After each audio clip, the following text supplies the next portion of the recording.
Jean Labalue, évêque d'Albe, abbé de Fécamp, évêque d'Évreux, archevêque d'Angers, cardinal secrétaire d'État, intendant des finances, Premier ministre et ambassadeur plénipotentiaire de Sa Majesté Feu le roi Louis XI, et présentement légat du pape en France.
Monseigneur, on nous annonce la venue d'un personnage très important, un personnage qui viendrait des temps futurs et qui a sollicité l'honneur de vous rencontrer. Monsieur le Chevalier François Pierre Lucien Michel Claude Camus.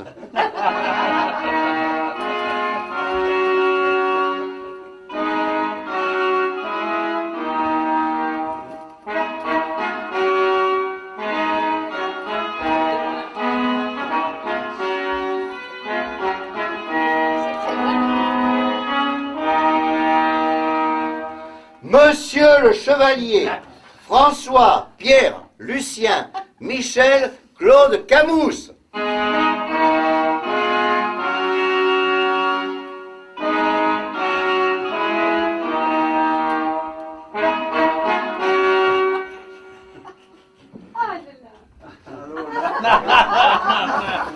Pardonnez-moi, monseigneur, je me suis perdu dans les immenses couloirs de votre palais.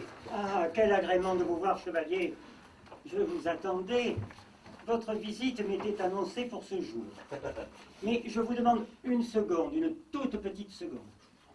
Il faut que je bénisse tous ces braves gens venus séants m'acclamer. Oh, les braves gens.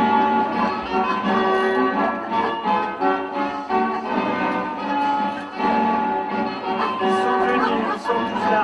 Oh, des jeunes femmes. Oh, des hommes d'un certain âge. Qui sont beaux, qui sont beaux.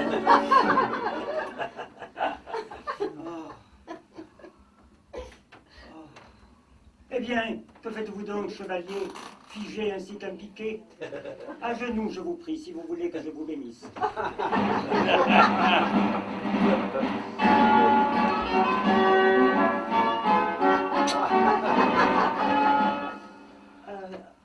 Asseyez-vous, je vous prie.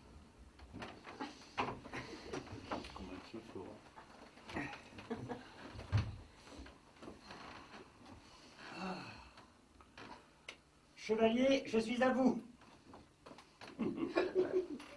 Prêt à satisfaire le plus honnêtement possible votre bien légitime curiosité et à me livrer à vous corps et âme afin de servir au mieux l'histoire de notre grand pays. Permettez. Je vous en prie.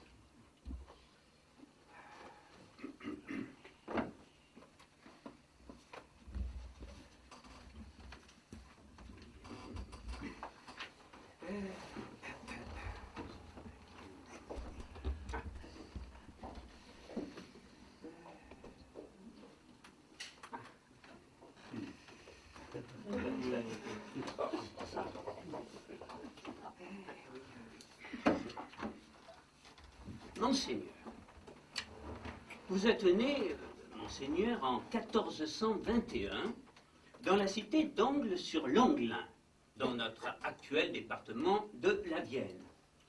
Votre père était un certain Thomasin Balu, châtelain, procureur et receveur de la baronnie d'Angles.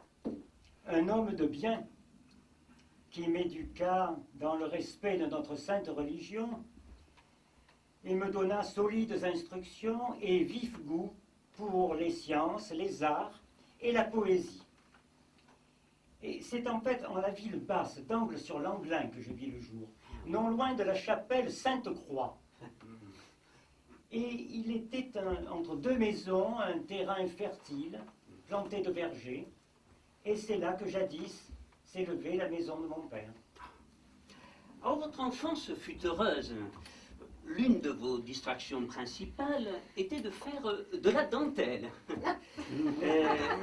Mais vous n'en étiez pas moins un enfant joueur et espiègle qui passait des heures dans le grand jardin entourant la maison familiale, chassant les papillons ou pêchant dans la rivière Langlin.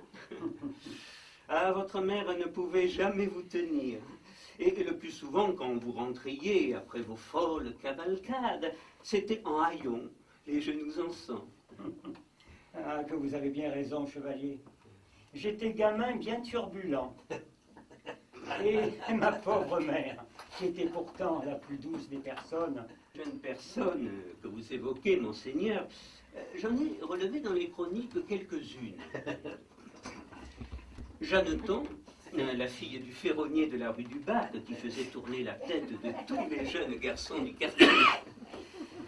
Marguerite, la jeune veuve du prévôt de Paris, Guillaume Aubriot.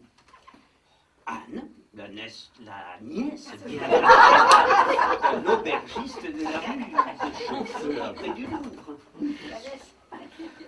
Valentine, qui confectionnait des galettes dans une échoppe sur l'île de la Cité. Ah, Valentine, quelle douce et charmante enfant. Et comme elle faisait bien gâteaux, sucreries, gâteries, et comme elle me donna de satisfaction. Voyez-vous, chevalier, elle avait de tout petits petons. Valentine. Et elle avait de tout petits tétons. Pourquoi je vous raconte tout cela? Voilà que je m'égare à présent. Extra. Ah.